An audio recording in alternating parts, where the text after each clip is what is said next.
Okay, I've got all of the rod bearings matched up to the rods are supposed to go on. Got all the numbers on the right side to match where the reliefs are in the pistons. So you put these in, the journal should be fine.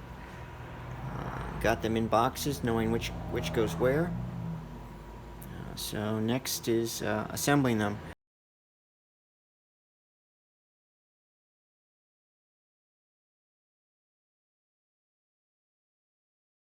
Of course, by now the piston rings, which I oriented, will be out of whack, but I'll check them last minute before I put them into the engine.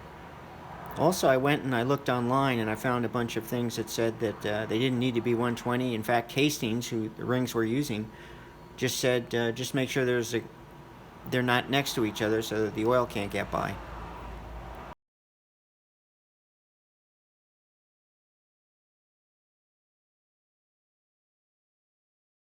We have where the rods are going on the crank so that we balance out the rods even more.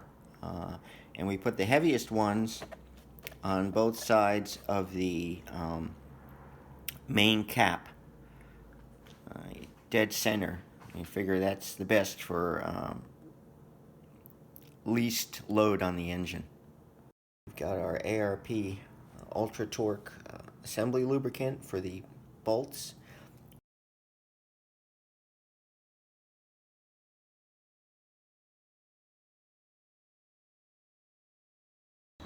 We are just about ready to start putting the piston assemblies into the engine. Got my bowl full of 10W40 Castrol oil. I've got all of the rods and piston assemblies in the numbered box in the numbered sequence on the side they go on.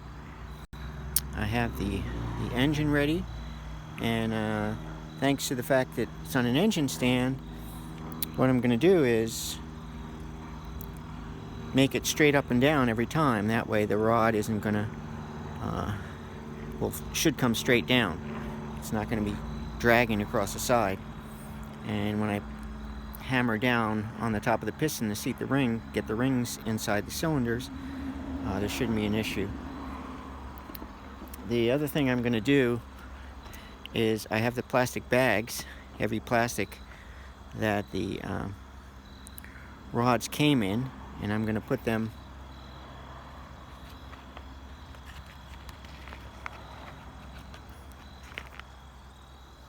over the rods. Better than that. Slide them down, and then I'll put that down into the assembly to protect the cylinder walls on the way down.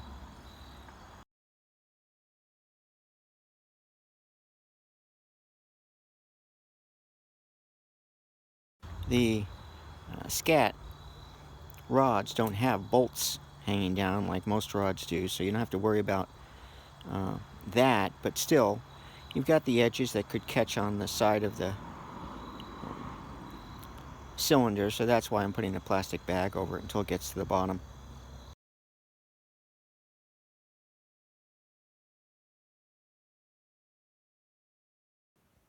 There's our first piston assembly. You see a little bit of oil on the top, compressor ring, straight up and down, and the little plastic bag protecting the cylinder walls until it gets down below. And we'll make sure that that comes down nice and over that, and we'll push it the rest of the way down.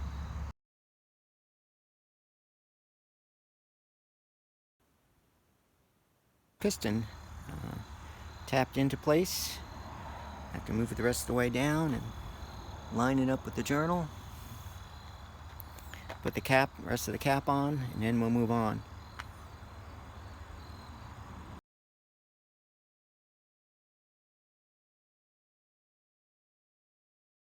In addition to on the threads, put a little bit below the head with a rod bolt, below the head of the rod bolt, not below the head, where it's going to make contact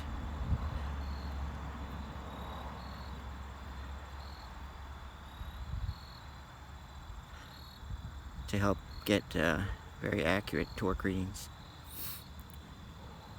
And you're not supposed to tighten these down using the bolts. So I tap them with a mallet, the soft side of a mallet, to get them up most of the way. There's still a little bit of gap there.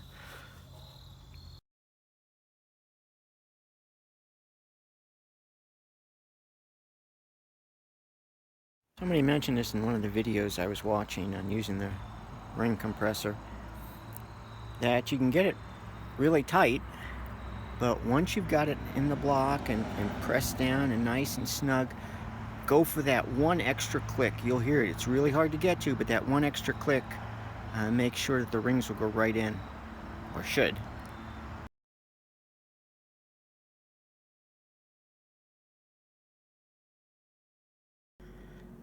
Well, we used the old style ratchet compressor for the piston rings on the first cylinder, and it went in nice. By the second cylinder, the ratchet was sticking, or was not staying closed, and after 3 tries I was really worried about damaging the ring, so we sent that back, and we got this one from Summit, which has really good reviews. Now, I could have got the 4.0, but this is from 4.0 to 4.09, and it has a slit in the side. So while it's not one piece and truly oval, truly circular, where the other piston ring was an oblique, it is fairly round. And I tightened it down, and the way this works is the one end is well, the whole thing is tapered, so the end that sits against the head is narrower than the top. And so what we're doing is we're going to take this narrow end, and it's just a big hose clamp to tighten it down, and we'll put that over the bottom of the piston, tighten it so that it's a tight slip fit, not clamping, but a slip fit. That way, when we push the piston down through here, and it narrows down, it will be narrowing down to just the width of the piston. And since this is a nice flat surface resting against here, we should be able to push it in one shot. At least that's what everyone else has done, and we hope to be able to get the same kind of results.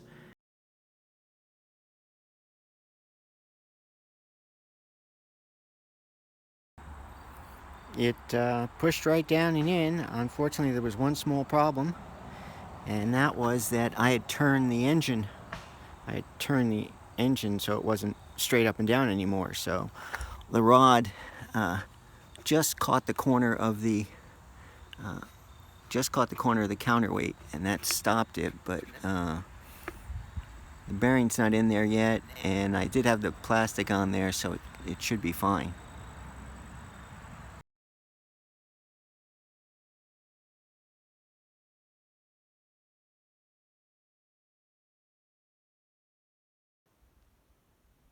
Well, all 8 pistons are in, and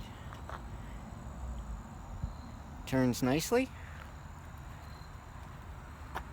So next step will be to put the heads on. And that ring compressor, never ever use anything else besides that. That was so easy. One of the other things that's nice about it is you don't have to tighten and untighten it. Once it's set, I mean, that's an adjustable one, so once I had it set for 4, you just push the pistons in through the top. With the taper, it tightens them up and they go right in. No need to ratchet and unratchet. Definitely worth every penny. Don't know why I ever did it the other way before. Well, I guess because I never knew about the other one.